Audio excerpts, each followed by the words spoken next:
I woke up to the sound of my land being invaded.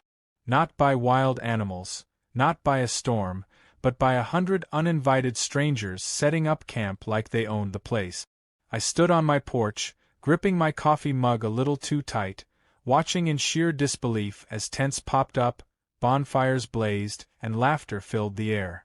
A group of teenagers ran past my barn with beer cans in hand, while a couple of families laid out picnic blankets near my pond, their kids already splashing in the water. And at the center of it all, standing like a self-appointed queen, was Karen, the most insufferable HOA president to ever exist, waving her hands and directing people like she was hosting a grand festival. I took a deep breath, counted to 3, and made my way down the dirt path toward the chaos. As I approached, a man with sunglasses and a ridiculous floral shirt tipped his beer can at me. "Hey man, great spot you got here. Karen really hooked us up." "Hooked them up? That was rich. Who said you could be here?" I asked, my voice steady but laced with enough irritation to turn heads. Karen turned around dramatically, a smug smile plastered on her face. "Oh Tom, don't be so grumpy. It's just one night. The community needed a little getaway, and your land is just sitting here. Wasted potential, really." She waved her hand dismissively as if my private property was an abandoned parking lot. "Wasted potential?" I repeated, narrowing my eyes. Karen sighed as if I was the one being difficult. "It's not a big deal. I made a post in the neighborhood group. Everyone was so excited about camping out here. Fresh air, a little nature, what's the harm?" I inhaled sharply, pushing down the urge to remind her that this land had been in my family for generations, that every inch of it had been worked on, built, and protected with sweat and effort. But Karen never listened to things like that. She only heard what she wanted to hear. "And what part of that post included my permission?" I asked. She laughed, actually laughed, like I was the crazy one. "Oh Tom, don't be so possessive. It's just land. And anyway, everyone's already here. What do you want me to do? Send them all home?" She gestured around dramatically, and a few campers stopped to listen in, murmuring among themselves. "Yes, that's exactly what I want," I said flatly. Karen's face twitched just slightly, that flicker of irritation she always got when someone dared to challenge her. But then she tilted her chin up and put on that practiced, patronizing tone. "Look, it's just one night. Don't be such a stick in the mud. We'll be gone in the morning, and no harm done." I glanced around at the beer cans already littering the ground, the smoke rising from an unauthorized bonfire, and the man currently hammering a tent stake directly into the roots of one of my oldest oak trees. "No harm done," I echoed, my patience wearing thinner by the second. Karen rolled her eyes. "Ugh, you're being dramatic. The HOA board fully supports community events like this." I smirked. "Well, that's funny, Karen. Because my land isn't part of the HOA." For the first time, I saw a flicker of doubt in her eyes. A quick moment of realization that she might have stepped over a line. But Karen was never one to admit defeat so easily. "Oh, technicalities," she huffed. "But it's all about the spirit of the community, right?" I folded my arms, letting the silence stretch long enough for her to feel it. She waved a hand as if brushing away my concerns. "Oh, lighten up, Tom. It's not like you even use this land for anything important. What's the harm in sharing it for one night?" I let out a slow breath, my eyes scanning the chaotic scene before me. Then, an idea started forming. A slow, deliberate grin spread across my face.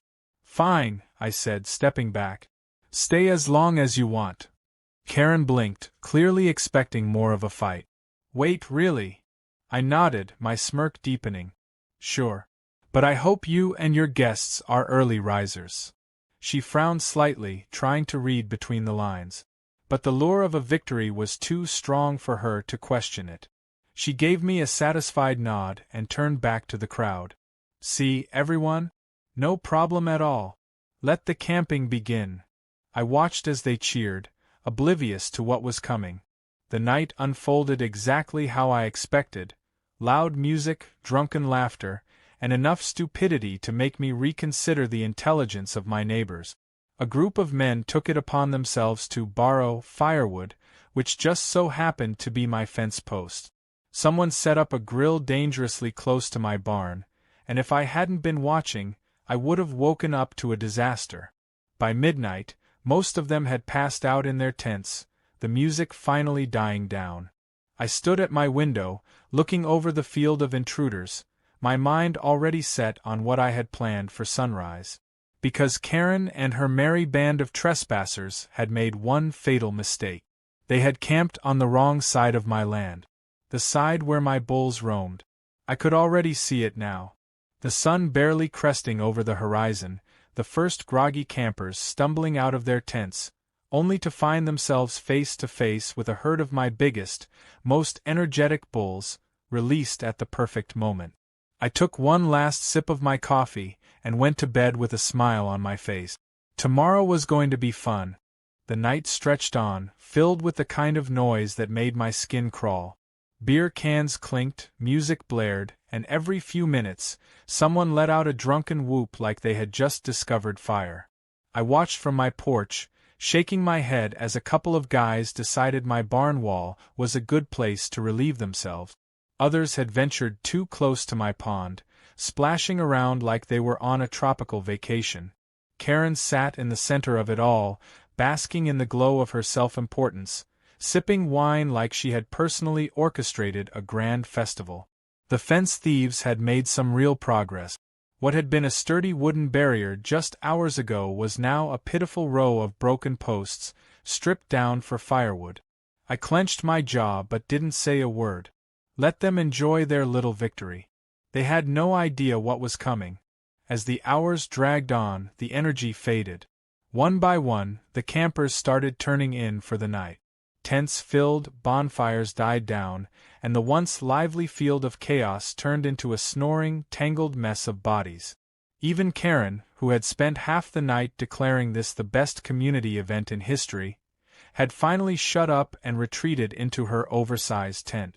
I took one last look at the scene, then turned toward the barn. The bulls were waiting, restless, eager. I had kept them penned up all night, and they didn't like it one bit. By sunrise, they'd be more than ready to stretch their legs. The first light of dawn crept over the horizon, casting a soft glow over my land. A thick mist lingered in the fields, swirling between the tents. The air was still, peaceful, the perfect contrast to the chaos that was about to unfold. I walked to the barn, boots crunching against the dirt. The bulls snorted, shifting in their pens, sensing the change in the air. I ran a hand over the gate, feeling the solid weight of it, then reached for the latch. With a single, deliberate motion, I lifted it. The gate swung open. For a moment, nothing happened. Then, the lead bull, a massive beast named Red, stepped forward. His muscles rippled beneath his thick hide as he sniffed the morning air. Behind him, the rest of the herd stirred, their hooves kicking up dust. And then, just like that, they bolted. The sound was like thunder, a rolling, earth-shaking rumble as the bulls charged into the open field. The mist swirled around them, giving the scene an almost surreal quality. The first few campers hadn't even woken up yet. They were blissfully unaware of the storm bearing down on them. But that changed fast. The first scream came from a man stumbling out of his tent, stretching his arms above his head. He opened his eyes just in time to see Red barreling straight toward him. He let out a strangled yelp and dove back inside, the entire tent collapsing around him. Another camper poked his head out of a sleeping bag, blinking groggily at the sight of a dozen bulls charging through the campsite. His brain barely had time to process the danger before pure survival instincts kicked in. He shot up like a rocket, tripped over his own feet, and face-planted into a pile of empty beer cans. The camp erupted into chaos. People screamed, tripping over each other as they scrambled to get away. Tents collapsed, folding in on themselves as their owners fled in sheer panic. Coolers were knocked over, sending drinks and food flying. A folding chair somersaulted through the air, landing in a bonfire with a dull thud. Karen came stumbling out of her tent, her hair a tangled mess, her robe hanging off one shoulder. She blinked at the scene before her, her brain struggling to catch up. What is happening?" she screeched. A bull trotted past her, snorting loudly. She shrieked and jumped back, her arms flailing wildly. "Tom, what is this?" I took my time strolling up, coffee in hand, watching the chaos unfold with the satisfaction of a man who had been waiting for this moment all night. "Morning, Karen," I said, taking a sip. "Sleep well." She spun on me, her face a mask of pure outrage. "Are you out of your mind? There are bulls everywhere." I nodded. "Yep." Her eyes widened. "You did this on purpose." I shrugged. "Technically, I just let my bulls out to graze. This is their land, after all." I gestured around at the sprawling chaos. "You're the ones who decided to set up camp in the middle of it." A man ran past us, screaming at the top of his lungs, his tent still partially attached to his back. A woman was halfway up a tree, clinging to a branch while yelling at her husband below. Someone had managed to wedge themselves into a portable toilet, and the entire thing tipped over with a dull crash. Karen's face turned a deep shade of red, her hands clenched into fists. "You think this is funny? People could get hurt." I took another sip of my coffee. "Funny, you weren't too worried about safety when they were breaking my fence, swimming in my pond, and setting fires near my barn." Her mouth opened and closed, struggling for a response. Another bull let out a loud snort, sending a group of campers sprinting toward their cars. Finally, she jabbed a finger in my face. "This isn't over, Tom. I'm calling the HOA board. You'll be hearing from them." I arched an eyebrow. "Go right ahead. But I'm pretty sure they don't have jurisdiction over my ranch." She blinked. The realization hit her like a ton of bricks. She had spent the entire night throwing around her self-proclaimed authority, only to realize now that she had absolutely none. I watched as the panic set in. People were already packing up, scrambling to shove their things into cars, desperate to escape. The once lively camp looked like a battlefield, strewn with broken tents, scattered trash, and abandoned coolers. Karen spun back to face the chaos, watching as her grand camping event crumbled before her eyes. This wasn't just a disaster, it was a humiliation, and I enjoyed every second of it. Karen stood in the middle of the chaos, her face twisted in disbelief as her grand camping event crumbled around her. The once celebratory campers were now a scrambling, shrieking mess, dragging their half-packed bags toward their cars, some still tangled in tent ropes, others desperately trying to salvage their belongings from the stampeding bulls. The loud hum of engines revving filled the air as people abandoned whatever wasn't worth the risk, peeling out of my land as fast as their tires could take them. A man tripped over a cooler, sending ice and soda cans flying. Another guy tried to wrestle his folding chair from under a snorting bull, only to give up and sprint for safety instead. Someone had left a speaker on, still blasting music as a bull accidentally kicked it, sending it spinning across the dirt like a rogue tumbleweed. Karen's hands clenched into fists, her face cycling through emotions faster than I thought possible: shock, rage, disbelief, frustration. She turned on me, eyes blazing. "You are going to regret this, Tom," she spat, pointing a perfectly manicured finger at my chest. "This is illegal. I am calling the authorities. You can't just let wild animals attack people." I took a slow sip of my coffee, watching her unravel with the satisfaction of a man who had been waiting for this moment all night. "Wild animals? Karen, they're my bulls. I let them out for their morning graze. It's not my fault you and your little fan club decided to camp in their field." Her face turned a shade of red that I was almost certain wasn't healthy. "You knew exactly what you were doing." I tilted my head, pretending to consider it.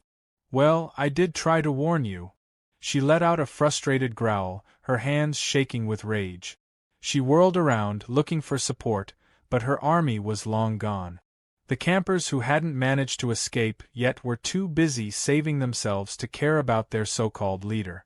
Then, as if the universe had been waiting for the perfect moment, a truck pulled up, kicking up dust as it came to a stop near the wreckage of what had once been a campsite.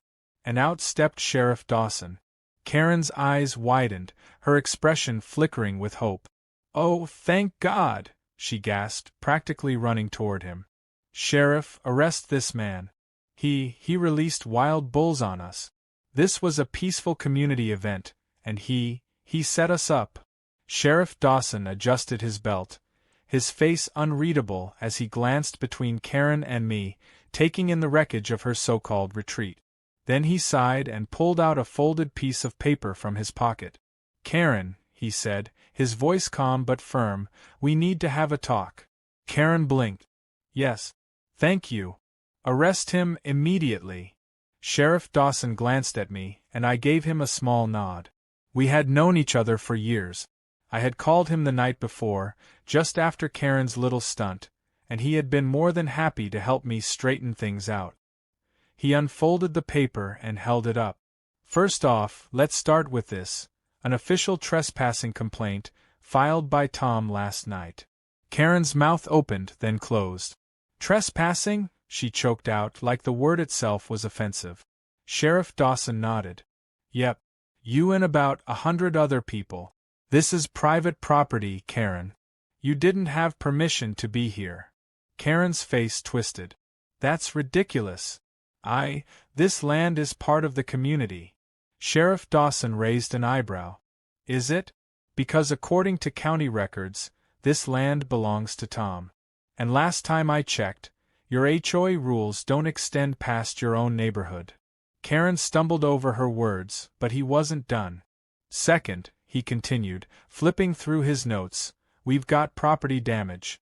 Reports of broken fences, stolen firewood, damage to the barn, littering." He gestured toward the field, where the remnants of the party lay scattered in the dirt. "That's all on you, since you organized this event without the owner's consent." Karen's confidence was cracking like glass under pressure. She let out a nervous laugh, shaking her head. "This is all just a misunderstanding. It was supposed to be a community retreat. Everyone was so excited." Sheriff Dawson didn't look amused. "You charged people to come here, didn't you?" Her face paled. "What? No. I mean, I may have collected small donations to help with supplies, but—" "Small donations?" I cut in, pulling out my phone. I had taken a screenshot of her social media post before she could delete it. I turned the screen toward Sheriff Dawson. She was charging a $50 entry fee for an exclusive HOA nature getaway. Karen's face drained of all color. Sheriff Dawson let out a slow whistle. "Well, that's interesting. See, Karen, that makes this a whole different situation. Now we're looking at unauthorized event hosting, potential fraud charges, and illegally collecting money on someone else's property." Karen's mouth opened, but no sound came out. Her brain was scrambling for a way out, but there was none. "Now, normally," Sheriff Dawson continued, "a situation like this would come with some hefty fines. Maybe even a nice little visit to the courthouse. But I'm feeling generous today, so I'll make you a deal." Karen clutched at the last bit of hope she had left. "Yes, a deal. That sounds great.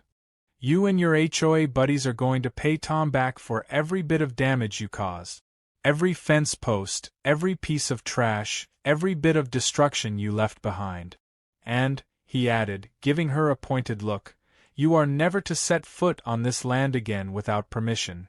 Karen swallowed hard, her eyes darting around as if searching for a way out. There was none. "And if I refuse?"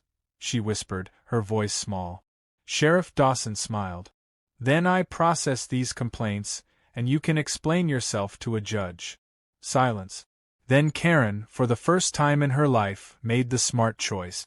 She nodded, her lips pressed into a thin line. "Fine," she muttered. "I'll pay for the damages." Sheriff Dawson tipped his hat. "Good. That's what I thought." As he walked back to his truck, Karen turned back to me, her eyes burning with humiliation. "You think you've won?" she hissed. I took one last sip of my coffee, letting the warmth settle in my chest before flashing her a slow, satisfied grin. I don't think, Karen. I know. She spun on her heel and stomped toward her car, her shoulders tense with rage. The last remaining campers piled in, desperate to get as far away from my land as possible. Within minutes, the field was empty, save for the trampled tents and scattered debris left behind. I let out a deep breath, watching the dust settle as the final car disappeared down the road. The silence that followed was the sweetest sound I had heard in days. The next morning, I posted on the HOA Facebook page. Next time you visit my land, Karen, bring a tent, preferably one that's bullproof. I sat back, grinning as the comments flooded in. And just like that, the HOA learned a very valuable lesson. Never mess with a rancher.